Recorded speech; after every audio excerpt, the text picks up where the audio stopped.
بسم اللہ الرحمن الرحیم وصلی اللہ علی النبی الکریم رب اشرح لی صدری ویسر لی امری واحلل عقدۃ من لسانی یفقہوا قولی۔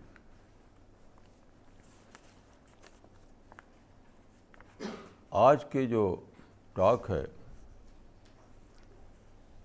اس کا ٹائٹل ہے process of intellectual development.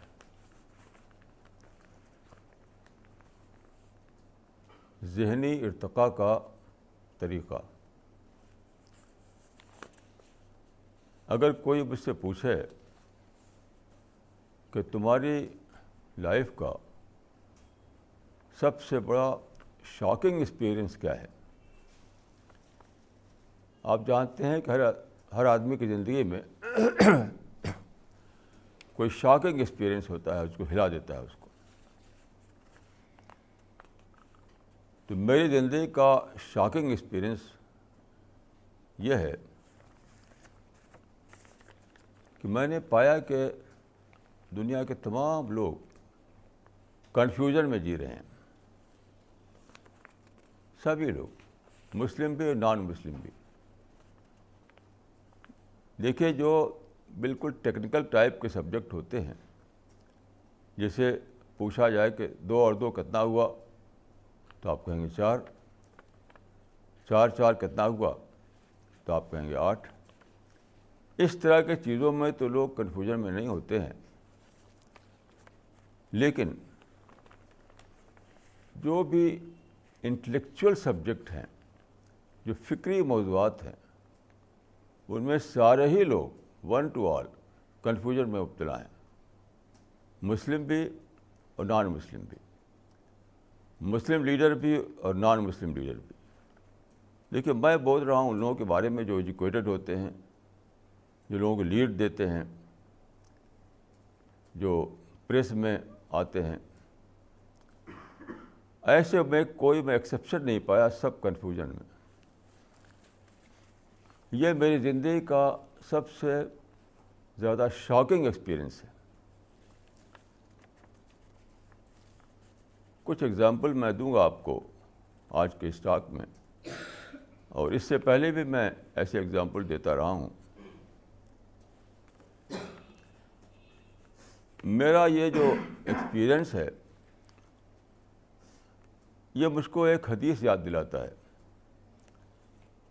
Profit of اسلام نے لیٹر پیریڈ کے لیے، یعنی بعد کو آنے والے زمانے کے لیے بہت سی پریڈکشنز کی تھیں، جو حدیث کی کتابوں میں آپ دیکھ سکتے ہیں۔ انہی میں سے ایک حدیث ہے جو مسند احمد اور مسند امام احمد اور سنن ابی داؤد دونوں میں آئی ہے۔ اس حدیث میں پرافٹ آف اسلام نے کہا تھا کہ بعد کے زمانے میں، یعنی قیامت سے پہلے، 4 فتنے آئیں گے، اور سب سے بڑا فتنہ جو ہوگا وہ فتنہ دہیما ہوگا۔ اس کے بعد قیامت آ جائے گی۔ فتنہ دہیما کا مطلب کیا ہے؟ دہیما کا لٹرل مطلب ہوتا ہے بلیک، کالا، بہت زیادہ کالا۔ تو فتنہ دہیما کا مطلب ہے میرے نزدیک black fog, black intellectual fog, یعنی ایک ایسا زمانہ جب سب کے سب کنفیوژن میں پڑ جائیں گے۔ اس کو میں اسی سینس میں لے رہا ہوں، کسی کے سمجھ میں کوئی بات آئے گی نہیں۔ مسلم اور نان مسلم دونوں، رائٹ کیا ہے، رانگ کیا ہے، رائٹ اینگل کیا ہے، رانگ اینگل کیا ہے. یہ سب معاملات جو ہیں, جو بیسک معاملات ہیں, ان کے بارے میں سب کے سب بہت زیادہ کنفیوژن میں پڑ جائیں گے. کوئی صحیح رائے بنا نہیں سکے گا. میں جو بھی کتاب پڑھتا ہوں, جو بھی آرٹیکل دیکھتا ہوں, جو بھی اسپیچ سنتا ہوں, سب میں مجھے اسی کا ریفلیکشن دکھائی دیتا ہے. تو میں سمجھتا ہوں کہ وہ فتنہ دما, پرافٹ نے جس فتنہ دہما کا بتایا تھا کہ وہ آئے گا قیامت سے پہلے, وہ آ چکا ہے, وہ آ چکا ہے, وہ آ چکا ہے. وہ ہم آج اسی زمانے میں ہیں. کسی کو بھی ملیے, کسی سے بات کیجیے, کنفیوژن کی بات کرتا ہے. یہ ہے انٹلیکچوئل فاگ, یہ ہے بلیک انٹلیکچوئل فاگ. تو یہ ہے مسئلہ.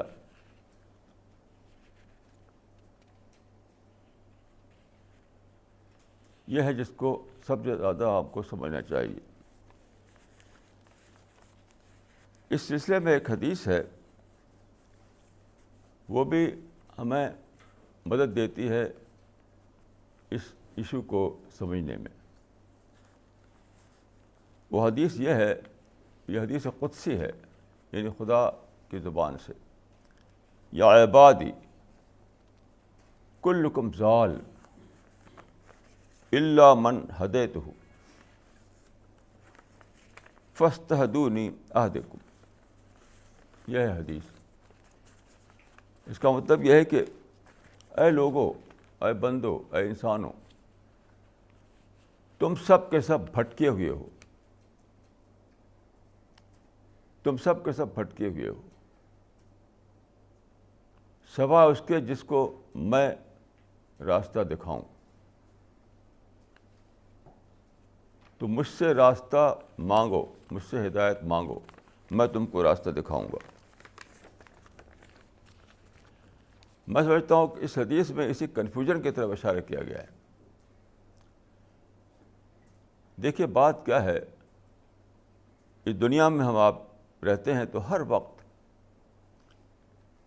ہزاروں قسم کی باتیں ہمارے دماغ میں پڑتی ہیں. خدا نے ہمارا جو مائنڈ بنایا ہے, اس مائنڈ میں میموری ہے.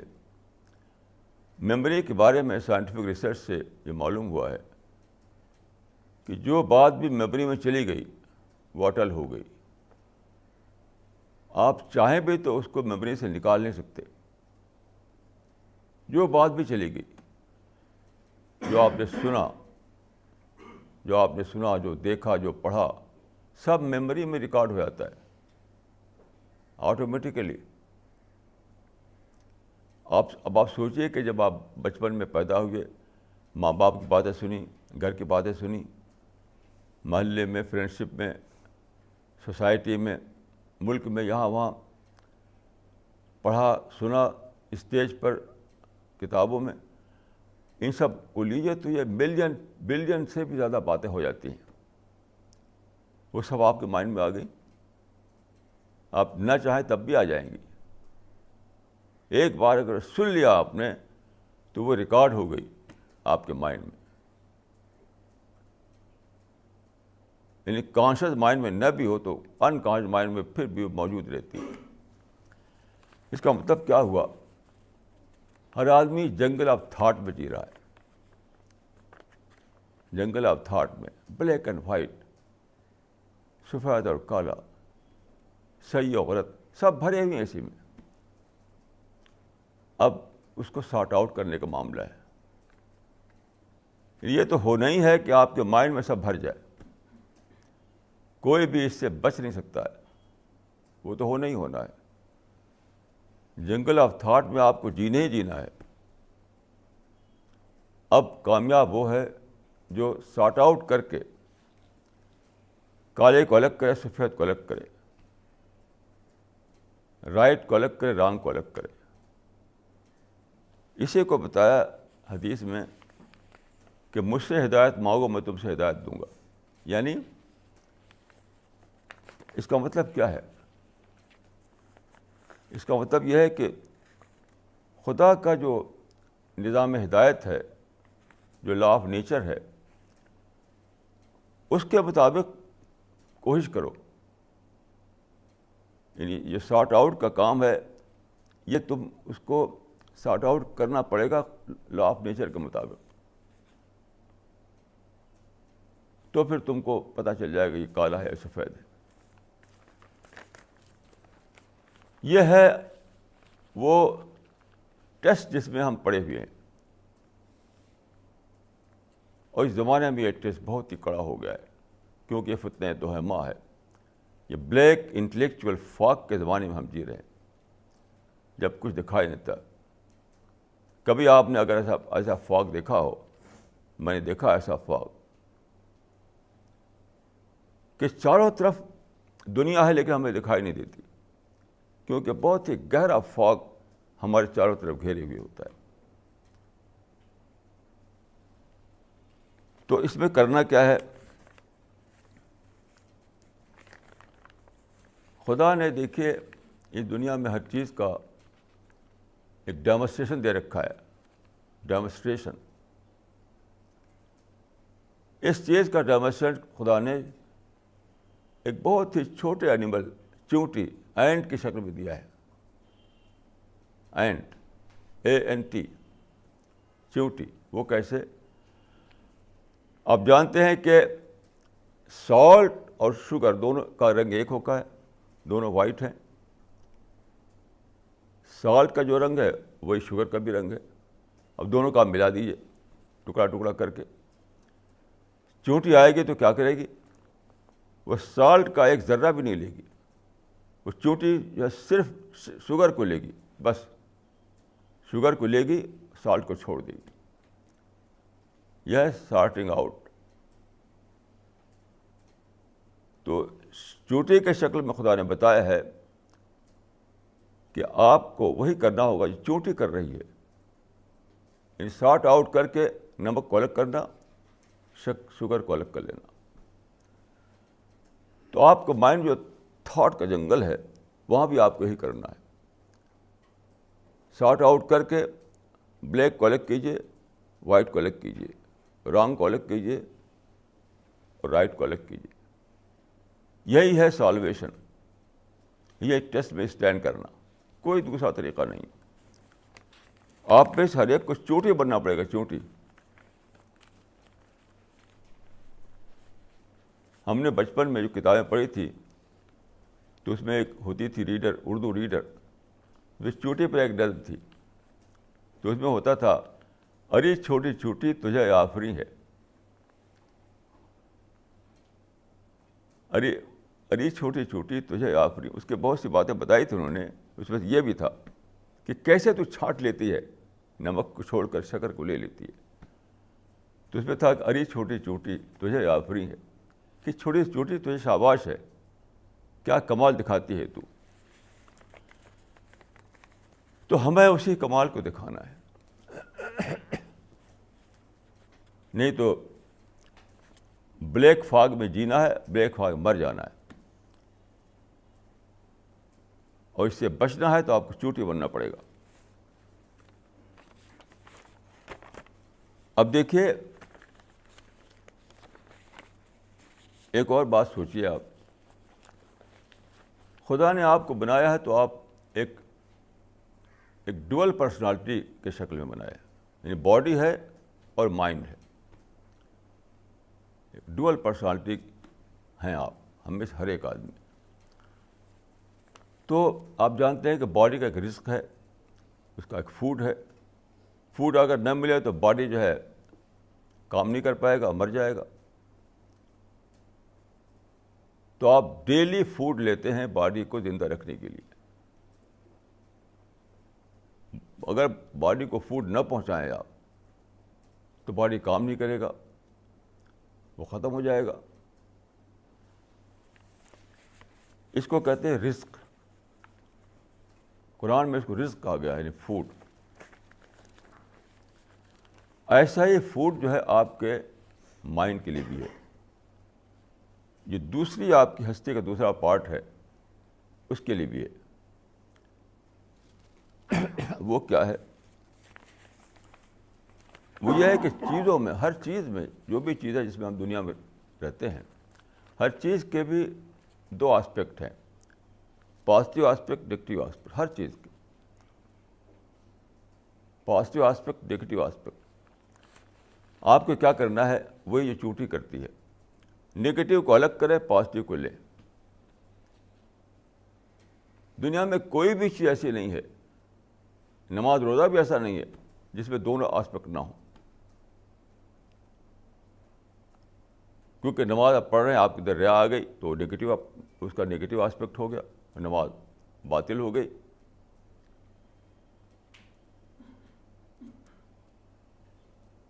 تو کوئی بھی چیز دنیا میں ایسی نہیں ہے جس کا کہ دونوں آسپیکٹ نہ ہو. تو آپ کو کیا کرنا ہے، آپ کو نگیٹیو کو چھوڑنا ہے، پازیٹیو کو لینا ہے. تو میں آپ کو ایک ایگزامپل دوں یہ سمجھنے کے لیے. میں اس سے پہلے دلی میں آیا 67 میں. تو پرانی دلی میں رہتا تھا، ایک بڑی بلڈنگ تھی، ایک آفس تھا وہاں پر، ایک پیپر کا، وہاں میں رہتا تھا. تو ڈیلی میں کیا کرتا تھا، اپنے کمرے میں ہوں جو مجھے پتہ آفس وہاں دیا گیا تھا. اذان ہوئی تو میں نکلا اور مسجد گیا، مسجد سے نماز پڑھ کے پھر آفس میں آ گیا. تو میرا ڈیلی کا روٹین تھا. کہیں میں جاتا نہیں تھا، مجھے کوئی شوق نہیں. ادھر ادھر جو لوگ چائے پی رہے ہیں، گپ کر رہے ہیں، میں اس میں نہیں بیٹھتا تھا کبھی. کمرے سے مسجد، مسجد سے کمرہ. میری عادت یہ تھی کہ میں جب کمرے سے نکلتا تھا تو سر جھکایا جاتا تھا، پھر سر جھکائے واپس آتا تھا. جانتے ہیں کیا ہوا؟ میرے بارے میں یہ مشہور ہو گیا وہاں، بات کو لوگوں نے بتایا مجھے کہ آدمی بڑا مغرور آدمی ہے، آروگنٹ آدمی ہے، کسی کو خاطر میں نہیں لیتا، کسی سلام نہیں کرتا، کیونکہ میں سلام کیے بغیر چلا جاتا. اب دیکھیے اس واقعے میں ایک نگیٹو تھا، ایک پازیٹیو تھا. نگیٹو یہ تھا کہ آدمی شاید آروگنٹ ہے، اس لیے سلام نہیں کرتا کسی کو. دوسرا کیا تھا، میں اس کو ڈسٹریکشن سمجھتا ہوں کہ لوگ کام کر رہے ہیں، میں کہوں السلام علیکم، السلام علیکم. یہ ڈسٹریکشن ہے. میں اس کو کرائم سمجھتا ہوں، کرائم. پھر آپ چپ چاپ آئیے، چپ چاپ چلے جائیے. آپ لوگ ڈسٹریکٹ کیوں کرتے ہیں؟ وہاں پر 10 آدمی 20 آدمی کام کر رہے ہیں، ہر آدمی اپنے اپنے بزی ہے، اپنے میز پر کام کر رہا ہے. اب آپ کہیں السلام علیکم، السلام علیکم، تو میں اس کو سمجھتا ہوں ڈسٹریکشن.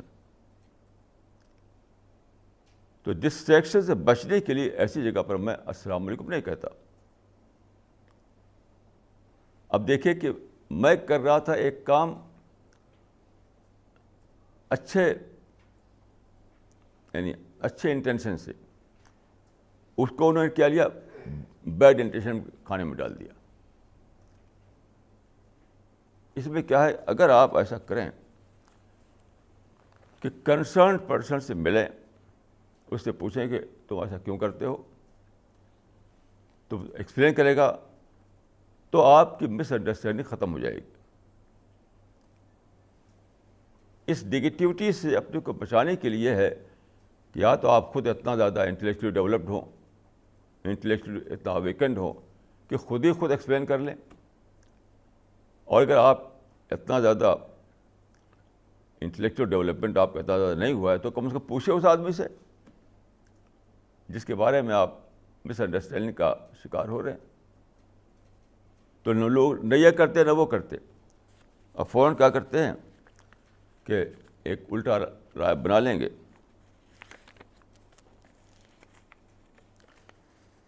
یہی ہے انٹلیکچوئل ڈیولپمنٹ کا طریقہ. انٹلیکچوئل ڈیولپمنٹ کا کوئی مسٹیریس طریقہ نہیں ہے. انٹلیکچوئل ڈیولپمنٹ کا کوئی مسٹیریس طریقہ نہیں ہے. جس طرح سے آپ جانتے ہیں کہ جو فزیکل فوڈ ہے، فزیکل فوڈ میں کیا ہوتا ہے وہاں بھی یہی ہوتا ہے. مثلا ایک آپ سنترا لیجئے، سنترا میں اس کا پیل ہے، چھلکا، ایک اس کا کارنل ہے، مغز اندر کا. 2 چیزیں ہیں. تو آپ پورا سنترا اگر کھا لیں تو آپ کا ڈائجسٹ نہیں کرے گا، وہ پیٹ میں جا کر کے پرابلم بن جائے گا، وہ آپ کو ڈاکٹر کے پاس جانا پڑے گا. تو اس کے پیل، اس کا چھلکا آپ نکال کے پھینک دیتے ہیں اور اندر کا کھا لیتے ہیں.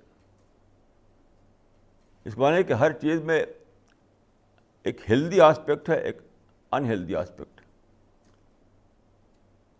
ایک ہیلدی پارٹ ہے، ایک انہیلدی پارٹ ہے.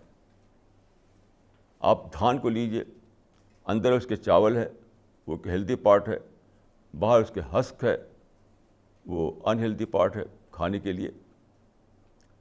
تو آپ ہسک کو الگ کر دیتے ہیں اور چاول کو لے کر اس کو پکا کھاتے ہیں. تو ہر چیز میں اسی طرح سے ایک اس کا ہیلدی پارٹ ہے، ایک انہیلدی پارٹ ہے فزیکل فوڈ میں. یہی اس میں بھی ہے انٹلیکچوئل ڈیولپمنٹ کے معاملے میں بھی. ایک آسپیکٹ وہ ہے جس سے آپ کے اندر مس انڈرسٹینڈنگ آتی ہے، ایک آسپیکٹ وہ ہے جس سے آپ کو پراپر انڈرسٹینڈنگ آتی ہے. ہر چیز میں.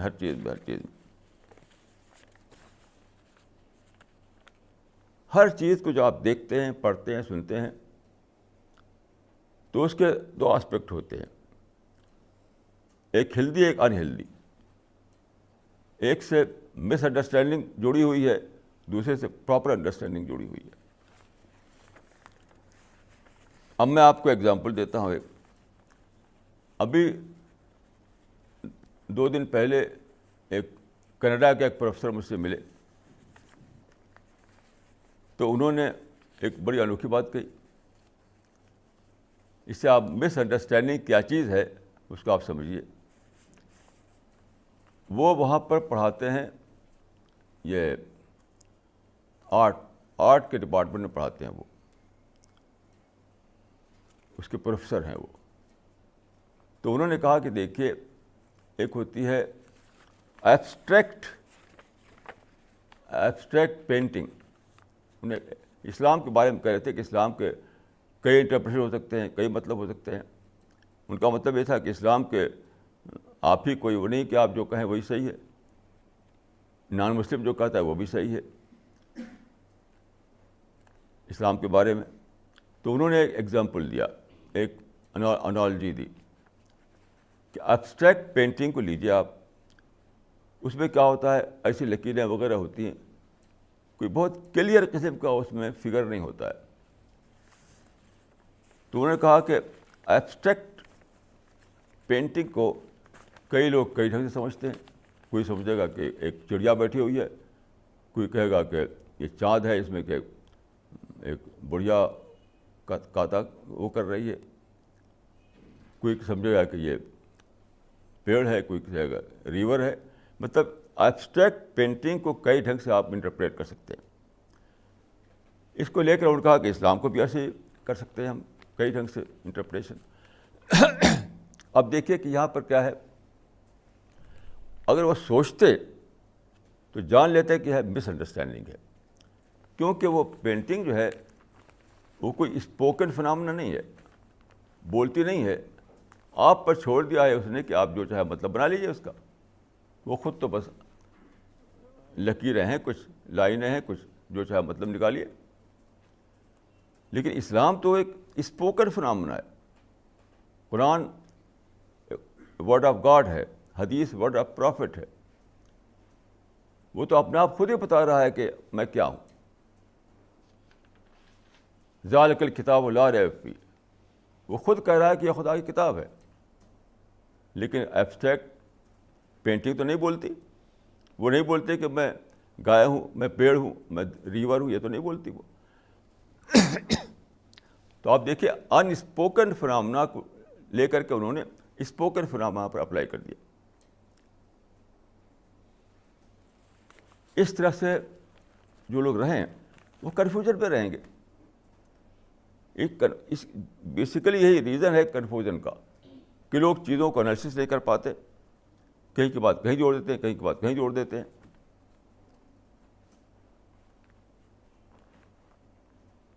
تو مس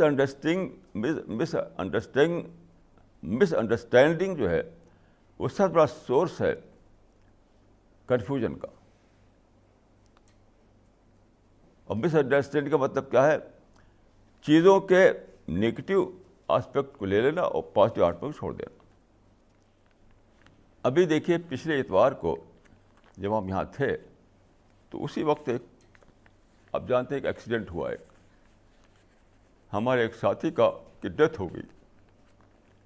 ہماری جو ٹیم ہے گڈ ورڈ کی ٹیم، اس کے ایک ممبر تھے وہ مرحوم نصیر احمد. جب ہم لوگ یہاں تھے تبھی نیوز آئی تھی کہ وہ ایک ایکسیڈنٹ ہو گیا، اس میں وہ مر گئے. یعنی کہ پچھلے اتوار کی بات ہے یہ. اب دیکھیے کہ ایک صاحب نے اس پر کیا ریمارک دیا. کیونکہ ان کی عمر ابھی 50 سال سے کم تھی، چلتے پھرتے تھے، گڈ ورڈ میں روزانہ کام کرتے تھے وہ.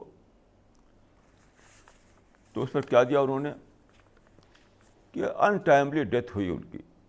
انٹائملی ڈیتھ. کہ ابھی عمر زیادہ نہیں ہوئی تھی، ابھی چھوٹے بچے تھے، تو بے وقت کی موت. یہ کیا ہے؟ یہ چیز کو رانگ اینگل سے دیکھنا. یعنی جو واقعہ ہوا اس واقعے کو انہوں نے نگیٹو سینس میں لیا کہ بے وقت کی موت. خدا کو بھی نہیں آتا، خدا بھی نہیں جانتا کہ کب کس کا وقت آئے. بلا وقت ہی اس کو موت دے دیا. اس کو ابھی 50 سال سے کم عمر کی عمر تھی، ان کو مرنا پڑ گیا. تو انٹائملی ڈیتھ کو وہاں اپلائی کر دیا انہوں نے. اگر وہ سوچتے تو ان کو ایک بہت بڑی بات جاننی پڑتی، جس کا اشارہ حدیث میں موجود ہے. حدیث میں اس بارے میں اشارہ موجود ہے. موت الفجاعت راحت للمومن. ایک حدیث ہے رسول اللہ صلی اللہ علیہ وسلم کی، اس میں اشارہ موجود ہے کہ ایسی موت جو ہے اس کو تم کیسے ایکسپلین کرو. تو اس پر غور کرتے ہوئے میں نے سمجھ میں آیا کہ موت جو ہے وہ بہت بڑا واقعہ ہے جس سے خدا ہم کو یاد دلاتا ہے زندگی کی حقیقت کو. اسی لیے حدیث میں آتا ہے کہ اکثر ذکر حادم اللذات الموت. موت کو خوب یاد کرو، کیونکہ موت کو یاد کرو گے تو تم کو پتہ چلے گا کہ دنیا کی کچھ حقیقت نہیں ہے. یہاں کا اچیومنٹ کچھ بھی نہیں ہے. اچیومنٹ اور فیلئر دونوں برابر ہیں.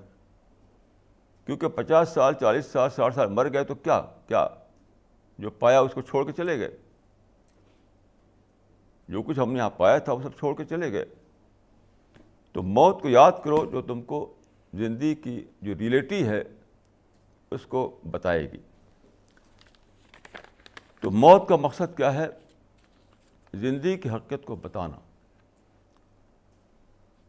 اب دیکھیے کہ موت کی 2 قسمیں ہوتی ہیں. ایک ہے نیچرل ڈیتھ، ایک ہے ان نیچرل ڈیتھ. نیچرل ڈیتھ کون سی ہے؟ آدمی کی عمر زیادہ ہو گئی، 80-90 سال ہو گیا، وہ بیڈ ریڈن ہو گیا، اس کو بیماریاں لگ گئیں، ہاسپٹلائز ہونا پڑا. اب بہت اس حالت پہ پہنچ کر کے لوگ سمجھتے ہیں کہ اب تو یہ مرنے ہی والا ہے، مرنے کے دن آ گئے ہیں اس کے. تو جب کسی دن سنتے ہیں کہ وہ مر گیا تو اس کو ایک ہونے والی بات سمجھتے ہیں کہ ایک ہونے والی بات تھی جو ہو گئی. یہ نیچرل ڈیتھ. تو اگرچہ نیچرل ڈیتھ بھی ایک یاد دہانی ہے، یاد دلانے والی چیز ہے. جو نیچرل ڈیتھ ہوتی ہے اس میں بھی ہمیں یاد کرنا چاہیے موت کو. لیکن خدا ایک شاکنگ ایکسپیرئنس کرواتا ہے ہم کو، جس کو ہم ان نیچرل ڈیتھ دے کر کے. ان نیچرل ڈیتھ یعنی بہت جلدی مر گیا آدمی اور وہ روڈ پر ایکسیڈنٹ ہوا، اچھا خاصا تھا، وہ وہیں کبھی ختم ہو گیا. تو ایک ہوتی ہے ایکسپیکٹڈ ڈیتھ، ایک ہوتی ان ایکسپیکٹڈ ڈیتھ. ایکسپیکٹڈ ڈیتھ جو ہوتی ہے وہ بھی آپ کے لیے یاد دلانے والی چیز ہے، حقیقت زندگی کی اس کو بتانے والی چیز ہے. لیکن جب ان ایکسپیکٹڈ ڈیتھ ہوتی ہے تو وہ شاک لگاتی ہے، شاک. ایک شاک لگاتی ہے کہ اوہ ایسا ہو گیا. تو خدا کبھی کبھی ایسی موت دیتا ہے کسی کو جو ان ایکسپیکٹڈ ڈیتھ ہوتی ہے, تاکہ جو لوگ سوئے ہوئے وہ بھی جاگ جائیں. یعنی نیچرل ڈیتھ کو دیکھ کر جو لوگوں نے لیسن نہیں لیا تھا, سبق نہیں لیا تھا, ان کو جھٹکا دلایا جاتا ہے, جھٹکا, تاکہ جاگیں, سوچیں, آنکھ کھلے ان کی. This kind of death is an eye opener death.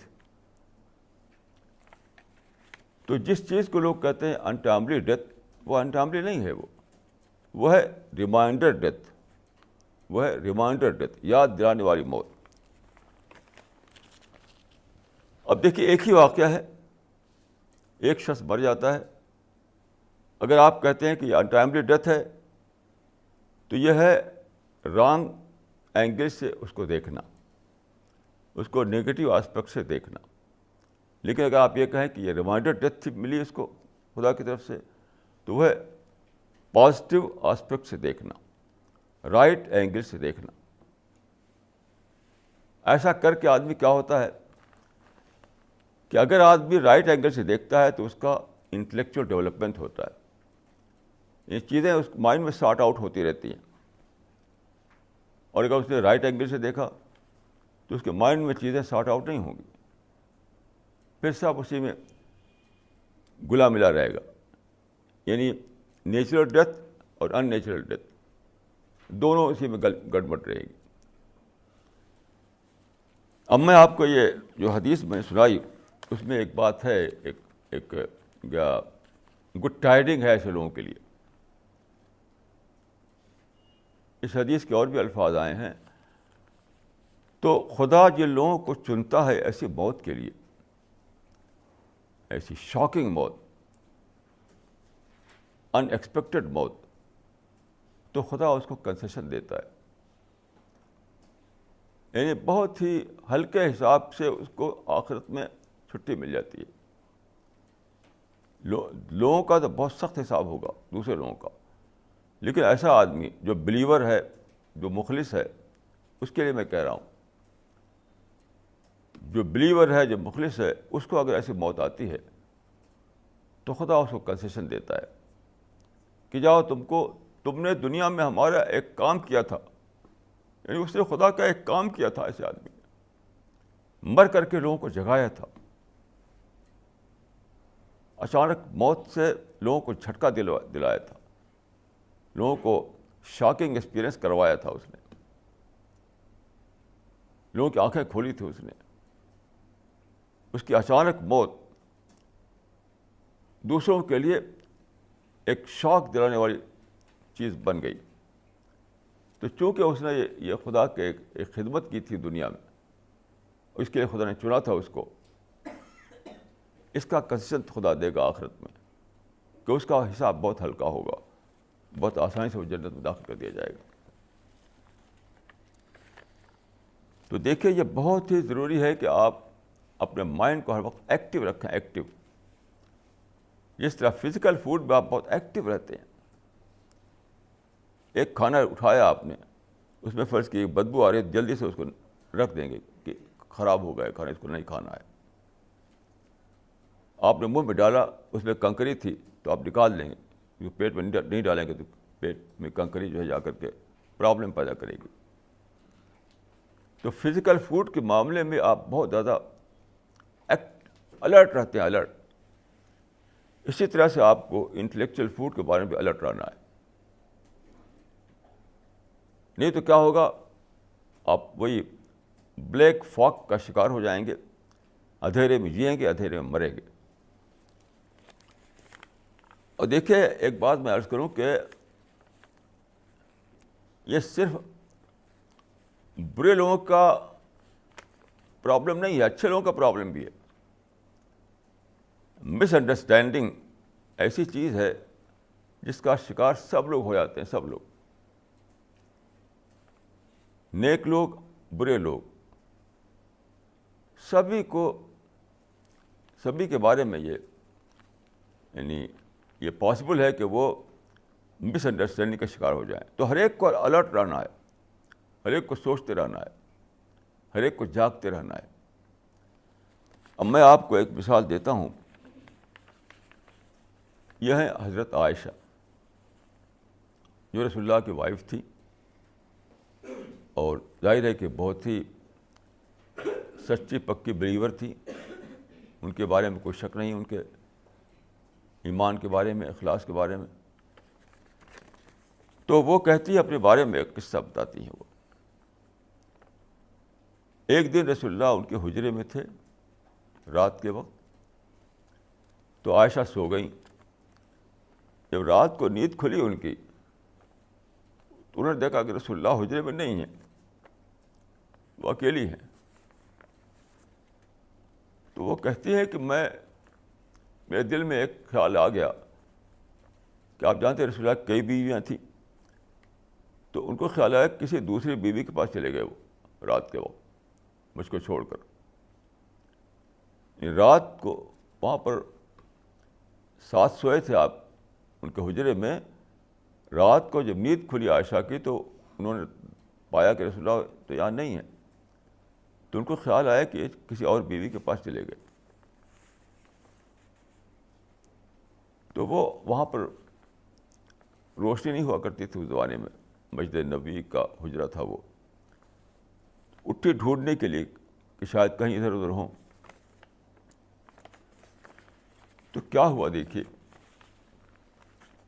جب اٹھی تو مسجد کے گوشے میں رسول اللہ نماز پڑھ رہے تھے.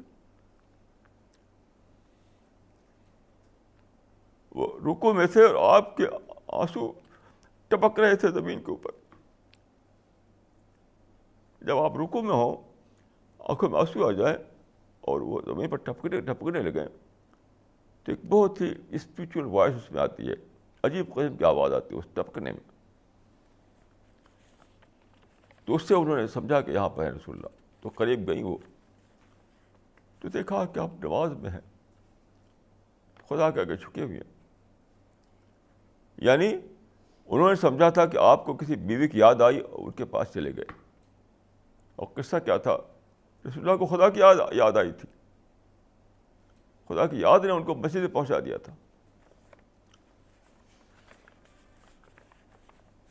جب ایسا دیکھا انہوں نے, تو انہوں نے کہا بے ابی انت و امی انت لفی شان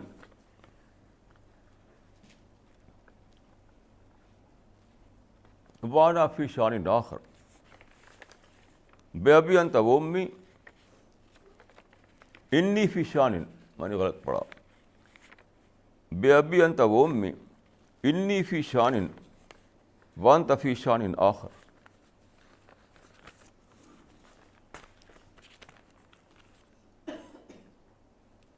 میرے ماں باپ آپ پر فدا ہوں, آپ کسی اور دنیا میں ہیں, اور میں کسی اور طرف آپ کے بارے میں میرا خیال چلا گیا تھا.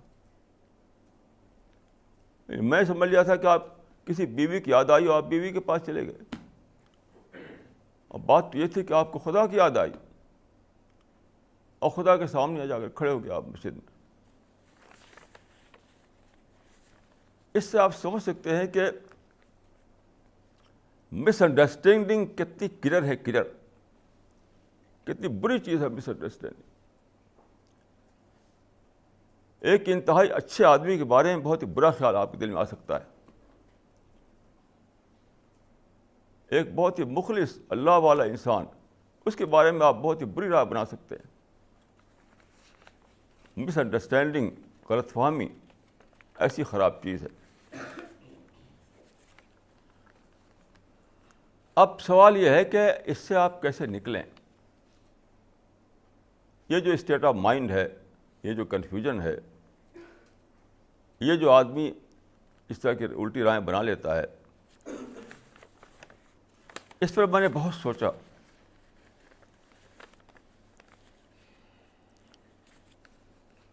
آخری طور پر جیسے آپ پہنچا ہوں وہ یہ ہے, اٹ ریکوائرس اے سیکریفائس بغیر سیکریفائس کے آپ ایسا نہیں کر سکتے. وہ کیا ہے؟ وہ ہے ہیمرنگ.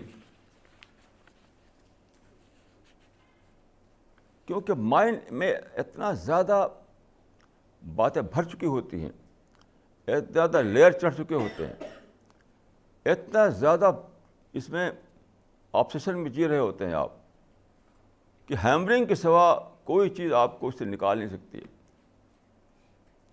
میٹھی میٹھی باتیں, ٹھنڈی ٹھنڈی باتیں سے آپ باہر نہیں آ سکتے. اب ہیمرنگ کے دیکھیں دو طریقے ہیں. یا تو آپ خود ہی کر لیجیے اپنی ہیمرنگ, جس کو انٹراسپیکشن کہتے ہیں, یعنی مرسی لیس انٹراسپیکشن اگر کریں اپنا آپ, یعنی اپنے کو دشمن کی نظر سے دیکھیں آپ, اپنے کو اس طرح جانچیں جس طرح دشمن جانچے گا آپ کو, ایسا انٹراسپیکشن آپ کے اندر ہو. اس کو میں کہتا ہوں سیلف ہیمرنگ. سیلف ہیمرنگ, خود ہی خود اپنے اوپر ہتھوڑا چلانا. تو کسی کے اندر اگر بوتا ہو تو سیلف ہیمرنگ کرے, وہ بہت زیادہ انٹراسپیکشن کرے اپنا, رات دن صبح شام. اور نہیں تو اس کو ایکسٹرنل ہیمرنگ کو برداشت کرنا ہوگا. ایک دوسرا انسان اس کی ہیمرنگ کرے, اس کو برداشت کرنا ہوگا. ابھی کیا ہے حال لوگوں کا کہ خود تو اپنی انٹراسپیکشن کرتے نہیں, ہو ہا میں جیتے ہیں, تفریحات میں جیتے ہیں, انجوائے کرتے ہیں ادھر ادھر, رائٹ ہیئر رائٹ ناؤ کے فارمولے میں رہتے ہیں صبح شام. تو ان کو ٹائم ہی نہیں کہ اپنا انٹراسپیکشن کریں, اپنا ہیمرنگ خود کریں. وہ تو سیلف ہیمرنگ کوئی کرتا نہیں. اپنا اگر میں آپ کو ایکسپیرئنس بتاؤں تو میری اتنی لمبی عمر ہو گئی, میں نے اپنے سوا کسی کو نہیں پایا جو سیلف ہیمرنگ کرتا ہو. نہ تو پڑھا, نہ سنا, نہ دیکھا, نہ جانا.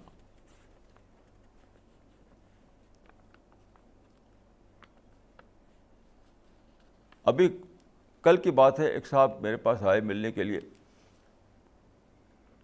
تو آئے تو مجھ سے ملنے کے لیے, لیکن وہ خود ہی سنا رہے ہیں, ایک طرفہ طور پر بولے چلے جا رہے ہیں. میں درمیان میں ٹوکا انہیں, اور بہت ہی لائٹ موڈ میں کہا, یو آر این ایکسلنٹ مونولاگر. وہ شاید اس کو نہیں سمجھے تھے, پھر بھی جاری رکھا انہوں نے. تو پھر میں نے اور کہا کہ prophet of Islam was not a monologer and companions were not monologers, یہ کہا. پھر بھی چلتے ہی رہی ان کی گاڑی, خود ہی کو سناتے رہے, مجھ سے تو سنائی انہوں نے اور چلے گئے. یہ سب کا حال ہے. کوئی یعنی انٹراسپیکشن کرتا ہی نہیں, کوئی سیلف ہیمرنگ کرتا ہی نہیں, کیونکہ اپنے آپ سے جیتا ہے. وہ سمجھتا ہے کہ میں جو سوچ رہا ہوں وہی ٹھیک ہے, بس بول رہا ہے. تو آپ کو پھر دوسرا کرنا پڑے گا کہ آپ کو ایکسٹرنل ہیمرنگ برداشت کرنی پڑے گی. آپ کا مرشد, آپ کا گرو, آپ کا رہنما آپ کی ہیمرنگ کہے تو اس کو برداشت کرنا ہوگا. آپ غصہ ہوں اس پر تو پھر کام نہیں چل سکتا ہے. پرسوں ایک صاحب میرے پاس آئے, بہت ہی پڑھے لکھے تھے وہ. تو میں نے ان سے کچھ ہیمرنگ سے کم درجے کی یعنی لائٹ ہیمرنگ کی انہیں, اور غصہ ہو کے بھاگ گئے. وہ میرے کچھ ساتھی موجود تھے اس وقت میرے پاس, لائٹ ہیمرنگ کو برداشت نہیں کیا, بھاگ گئے. اب دو واقعہ میں نے بتایا آپ کو کہ آدمی سیلف ہیمرنگ کرتا نہیں اور ایکسٹرنل ہیمرنگ کو برداشت نہیں کرتا. تو پھر کیا ہے؟ پھر وہ وہی بلیک فاگ میں جیے گا, بلیک فاگ میں مرے گا. یہ بہت ہی رسکی پوزیشن ہے, یاد رکھیے, بہت زیادہ رسکی پوزیشن ہے.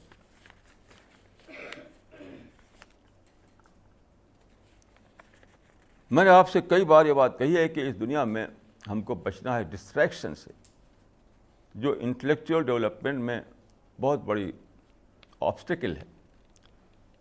ڈسٹریکشن کا مطلب ہوتا ہے ادھر ادھر ہٹ جانا.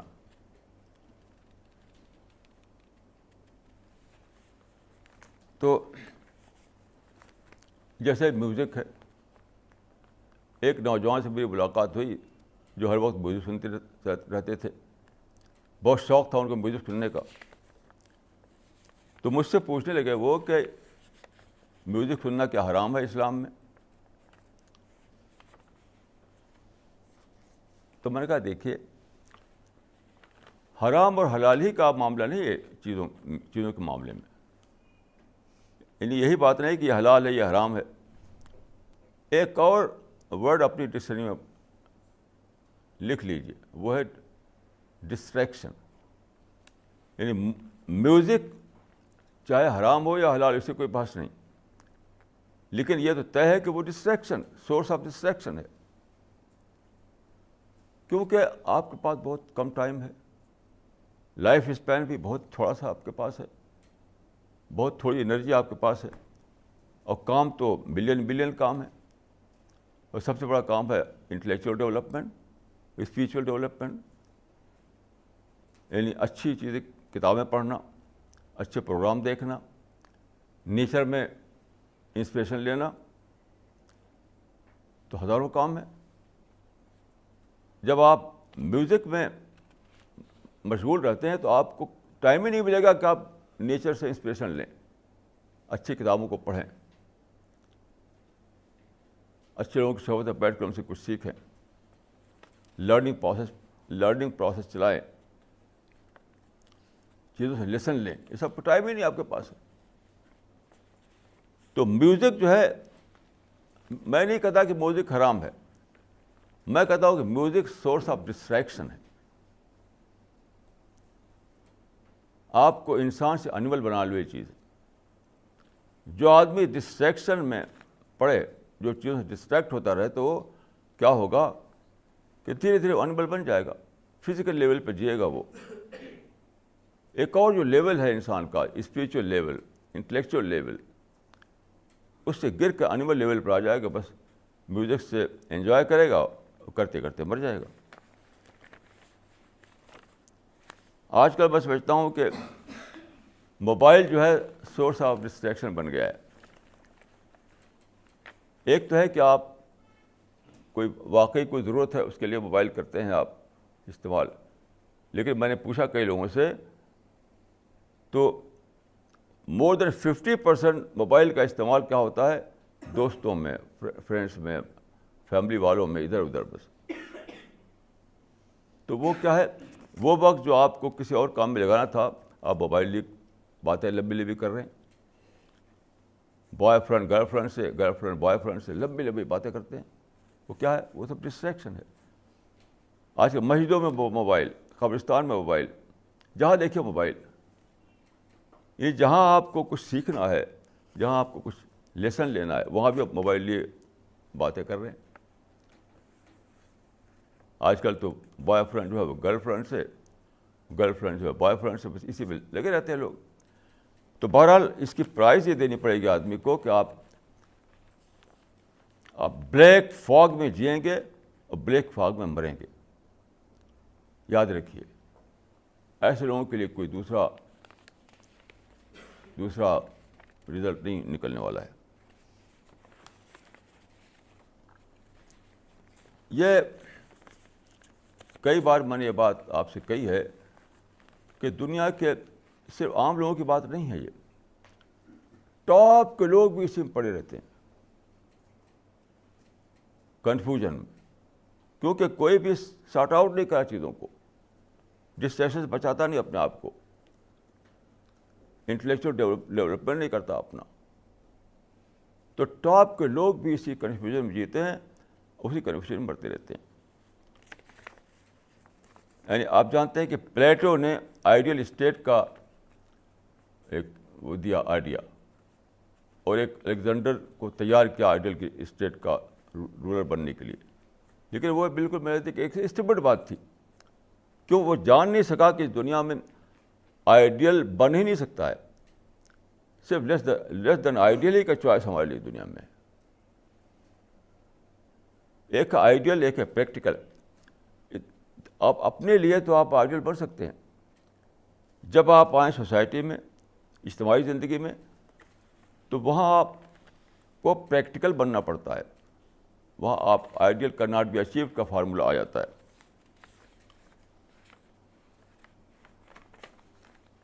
ڈارون کا نظریہ اتنا پھیلا پڑا کہ ساری دنیا کے انٹلیکچوئلس کا شکار ہو گئے, حالانکہ وہ بالکل ایک اسٹوپڈ فارمولہ تھا. اس نے دیکھا کہ اسپیشیز میں سملیرٹیز ہیں, تو کہہ دیا کہ یہ اس سے نکلا, یہ اس سے نکلا. پھر سملیرٹیز جو تھی ورائٹیز تھیں, ورائٹیز تھی. وہ یہ نہیں تھے کہ اے سے بی نکلا, بی سے سی نکلا, سی سے ڈی نکلا. تو سمپل سی بات تھی کہ جو سملیرٹیز ہیں وہ ورائٹیز ہیں. ہر ایک انڈیپینڈنٹ کریشن ہے. اب اس نے جو اس کو یہ نظریہ پیش کیا تھا, ساری دنیا کے لوگ اتنا اس پر مگن ہو گئے کہ یونیورسٹیوں میں, کالجوں میں ہر جگہ پڑھایا جانے لگا, لائبریریوں میں وہی کتابیں ہر جگہ بھر گئیں. مارکس کو آپ دیکھیے, مارکس نے چاہا کہ ایکول ڈسٹریبیوشن ہو معاشی چیزوں کا, تو کیا کیا, دیکھا کہ جو پرائیویٹ پراپرٹی جو ہے ریکارڈ اس کو دکھائی پڑی, تو کہا سب کی پراپرٹی چھین لو اور اسٹیٹ کو دے دو. یہ اس کی سمجھ میں آیا کہ پرائیویٹ اکانومی کی جگہ وہ اسٹیٹ اکانومی لا رہا ہے.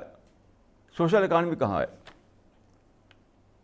وہ کر رہا تھا کہ پرائیویٹ اکانومی کی جگہ اسٹیٹ اکانومی. رزلٹ تو یہی تھا اس کا. اور خود کیا سمجھ لیا کہ سوشل اکانومی میں لا رہا ہوں. سوشل اکانومی تو ایک امیجنری چیز ہے. اس فرق کو نہیں سمجھ سکا وہ کہ جو چیز وہ لا رہا ہے وہ سوشل اکانومی نہیں ہے, وہ اسٹیٹ اکانومی ہے. بٹ رسل نے ورلڈ گورنمنٹ کی تھیوری دی. آپ سوچیں کہ ورلڈ گورنمنٹ کیسے بنے گی؟ اگر وہ والنٹری گورنمنٹ ہوگی تو کون دنیا میں ایسا ہے کہ اپنے اختیار سے اپنے کو سرنڈر کرتا ہے؟ اگر آپ بائی فورس کریں گے تو آپ دیکھیے کہ بائی فورس امریکہ نے چاہا کہ عراق میں اپنی سپریمیسی بنائے, اور ایک کنٹری کو بھی وہ کنٹرول نہیں کر پا رہا ہے. $100 بلین خرچ کر کے بھی وہ ابھی تک کنٹرول نہیں کر سکا وہاں پہ. شاید دنیا میں کیسے کریں گے آپ؟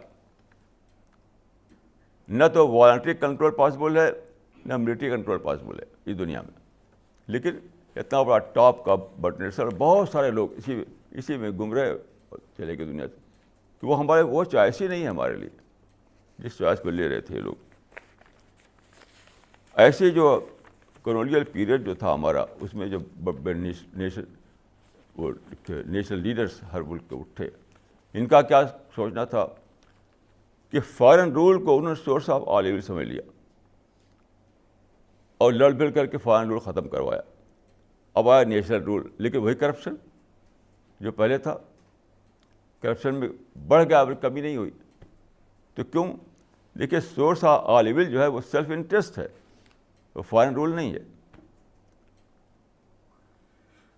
جو چیز ہو رہی تھی سیلف انٹرسٹ کی وجہ سے, اس کو انہوں نے ایٹریبیوٹ کر دیا فارن رول سے.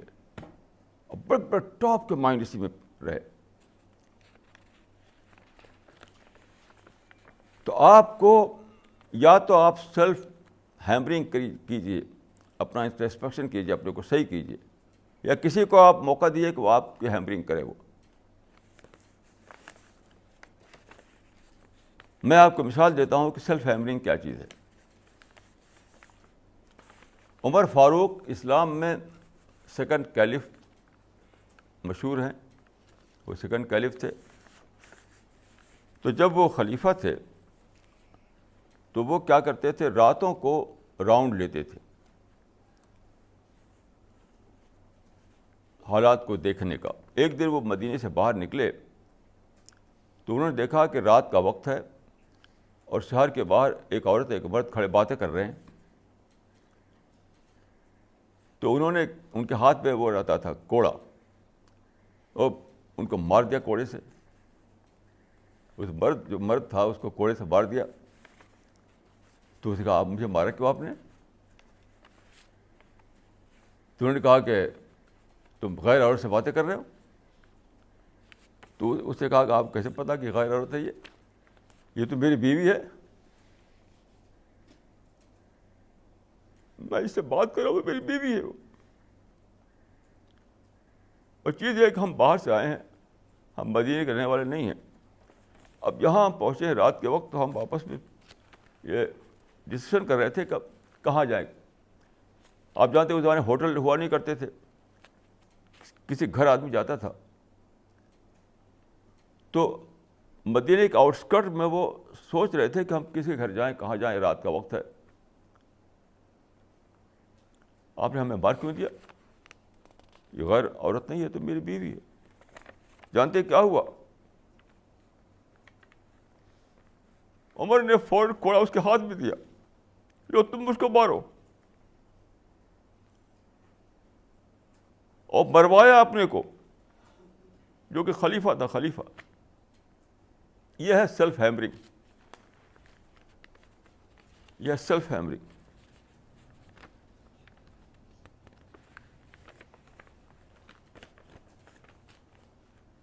یہ نہیں کہ ساری, اگر وہ ساری کہتے تو وہ ہیمرنگ نہیں ہوتی تھی. وہ آج کل یہ ہوتا ہے کہ وہ ساری کہہ دیتے, بس بات ختم, سمجھتے کہ بات ختم ہو گئی. اسی کوڑے کو انہوں نے دیا اس کے ہاتھ میں, کہا کہ مارو مجھ کو. یہ ہے سیلف ہیمرنگ.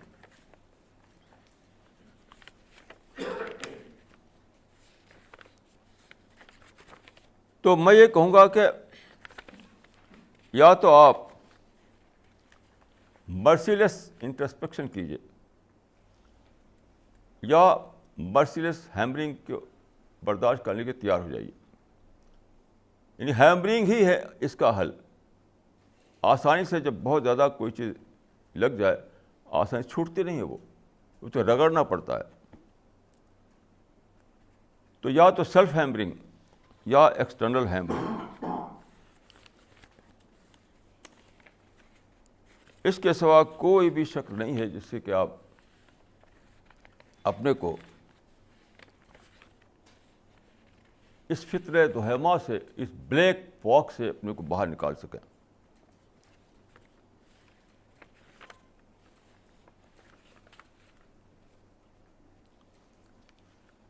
تو اب کیا فطرے دہما آئے گا قیامت سے پہلے؟ میرا اپنا ماننا یہ ہے کہ فطرے دہما آ چکا ہے, قیامت بہت قریب ہے. اس لیے سوچئے, یا تو آپ سیلف ہیمرنگ کیجیے یا ایکسٹرنل ہیمرنگ کے ذریعے اپنے آپ کو پیوریفائی کر لیجیے, ورنہ اگلا وقت جو ہے وہ بہت ہی زیادہ ڈینجرس وقت آنے والا ہے. اقول قولی ھذا واستغفر اللہ لی ولکم اجمعین.